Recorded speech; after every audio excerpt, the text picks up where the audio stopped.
Hey everyone, Lauren from Corner of Hope and Maine. If you haven't subscribed, please do so you'll get a notification when I put a new video out. Today's Ask Me comes from several people. So a lot of people have asked if I've ever tried the drug Spironolactone. And I actually have a couple posts on my blog about this. So the quick answer is yes, I have. A couple years ago, before I had my second child, I was on it for a little bit. I came off of it, so generally they say you really need to be on it for 6 months to a year to notice any impact to your hair because the hair cycle is so long. But I came off it pretty early, around the 5-month mark, to get pregnant with my second child. So I never gave it too much of a chance, but I wanted to tell you today I'd kind of sworn off anything to do with hair loss, hair growth, all of that, because I do wear toppers and wigs, as you guys know. But I've actually decided to give Spironolactone another try. And it's not necessarily because of my hair loss, but more so because of my skin. So when I was on this several years ago, I didn't really notice too much with my hair, but it positively impacted my skin really fast.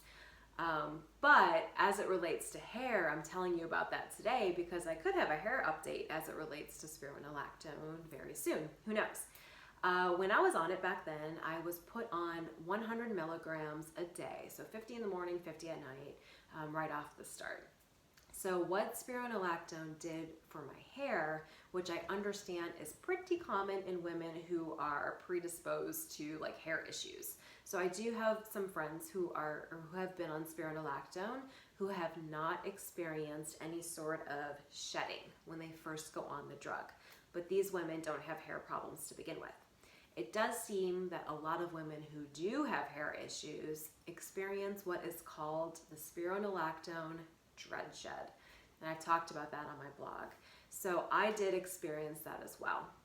After being on it for a couple weeks, probably 3 or 4 weeks, I started to get some shedding, and it was diffuse, so it was all over, but it was very similar to what, if you've had children, if you've noticed the pattern in which that postpartum shed happens, it was very similar to that. So it was definitely all over, but it was really concentrated at the temple area.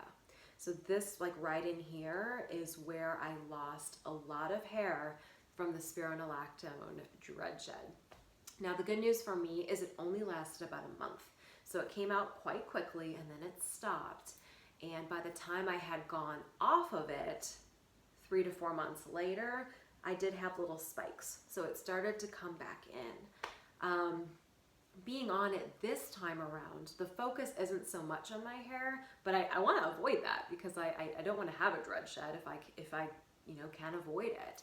So I started not on 100 milligrams. I started on a very low dosage to see if maybe that can be avoided. So I started on 25 milligrams. I've been on it for about a month, maybe 6 weeks now. And I started at 25 milligrams. I did that for about 2 or 3 weeks. And then I started going every other day at 50 milligrams. And that's where I'm at right now. Did that for 2 or 3 weeks.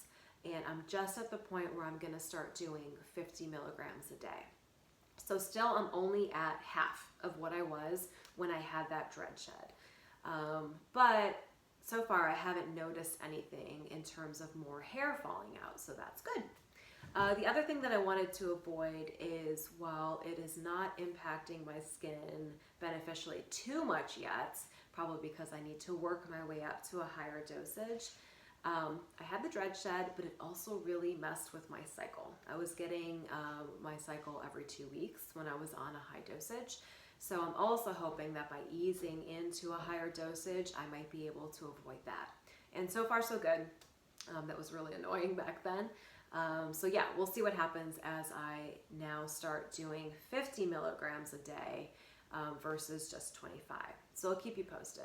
So what Spironolactone is supposed to do when it comes to hair is not so much regrow the hair. Maybe I'm wrong on that, but it's really supposed to reduce the shedding. So again, I am on it strictly for my face to help with acne.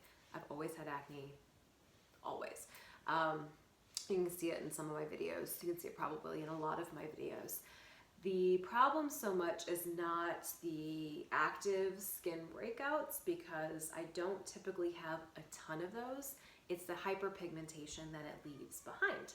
So whenever I get a breakout, it'll go away in 2 or 3 days or however long it takes, but I will have a red spot for 6 or 7 months.